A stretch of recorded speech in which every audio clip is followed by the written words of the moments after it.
दिल में तुझे बिठा के पलकों में अब छुपा के, दिल में तुझे बिठा के पलकों में अब छुपा के, लागे नहीं नजरिया रखी दुनिया से हम बचा के, दिल में तुझे बिठा के पलकों में अब छुपा के।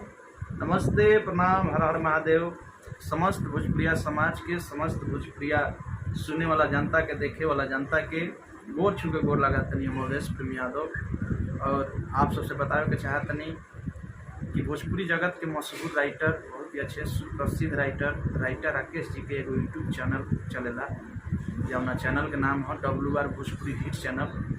आप सबसे विनती रही कि आप सब WR भोजपुरी हिट चैनल के सब्सक्राइब करी, लाइक करी, शेयर करी, कमेंट करी और साथ में बेल आइकन के जरूर दबाई। आप सबके प्यार आशीर्वाद चाहिए चैनल के, WR भोजपुरी हिट चैनल के। आप सब जाए, सब्सक्राइब करी, लाइक करी, शेयर करी, कमेंट करी और ढेर सारा प्यार।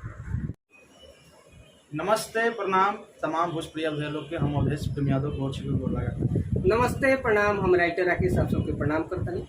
और आज आप सबसे बतावे के चाहतनी कि राइटर राकेश जी के एगो यूट्यूब चैनल चलेला WR भोजपुरी हिट चैनल। तो आप सबसे निमोरा, आप सबसे विनती रही कि आप सब WR भोजपुरी हिट के आप सब सब्सक्राइब करी, शेयर करी, कमेंट करी, लाइक करी और ढेर सारा प्यार दुलार दिए चैनल के, ताकि भोजपुरी जगत में बहुत ही बढ़िया ब्रांड और एकदम हाई लेवल के यूट्यूब चैनल बने। WR भोजपुरी हिट चैनल के आप सब सब्सक्राइब करी, लाइक करी, शेयर करी, कमेंट करी। आप सबके प्यार दुलार के जरूरत बा WR भोजपुरी हिट चैनल।